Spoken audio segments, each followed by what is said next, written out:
You've probably heard a lot about hormonal imbalances, right? But what if many of the health issues we face are actually symptoms of a much deeper problem? Well, today, we're going to unpack one really interesting perspective on what throws our hormones so off kilter and explore a proposed path to getting that balance back.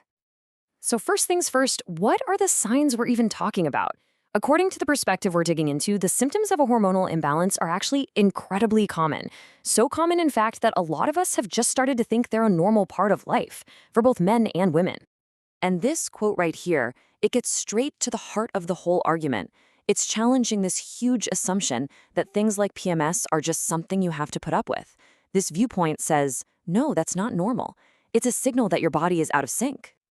And this perspective really casts a wide net. For women, it connects the dots between things like early puberty all the way to endometriosis and fibroids, linking them back to hormones. And for men, it suggests the very same root cause for issues like low sperm count and prostate problems. Okay, so if that's the problem, what's the solution? What does balance even look like? Well, this brings us to what this source calls the ideal hormone dance, a kind of perfectly choreographed monthly cycle. So in this dance, you've got two main stars. First, there's progesterone, nicknamed the happy hormone, which is also a building block for other important hormones.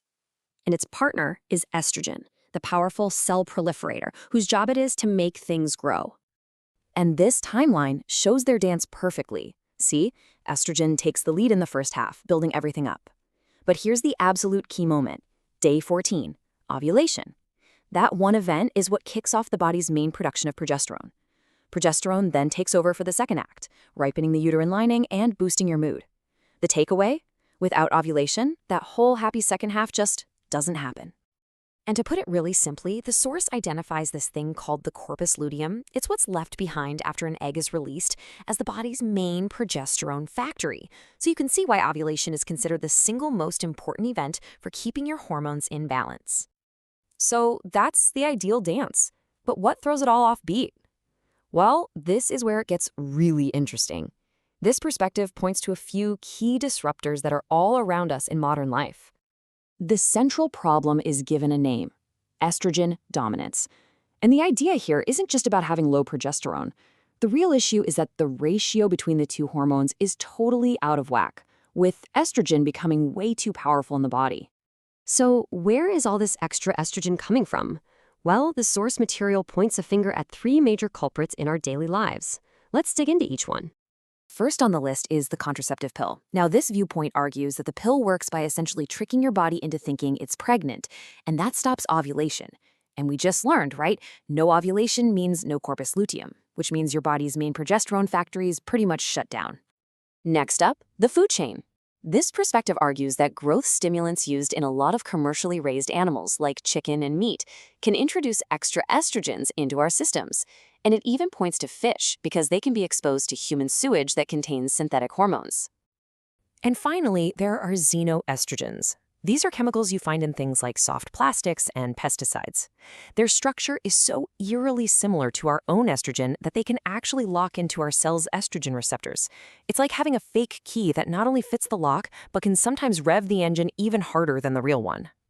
This quote really just nails the whole argument. Estrogen is vital. We need it to build and grow things. It's a fantastic slave. But when it's no longer balanced by its partner, progesterone, when it becomes the master, that's when you get the overproliferation that can lead to so many of those symptoms we saw earlier. Okay, so that's the problem and the alleged causes. But this viewpoint doesn't just leave us there. It actually lays out a pretty clear 4-part strategy to bring everything back into balance. And here it is, the proposed 4-step game plan. Step 1, eliminate the outside sources of estrogen. Step 2, support your body's natural detox system, your liver. Step 3, stimulate your body's own progesterone production. And step 4, build a solid foundation of health with some basic lifestyle principles. So let's dive into step 2 for a second. How do you support the liver? Well, to help it clear out all that excess estrogen, this perspective recommends some specific foods and nutrients.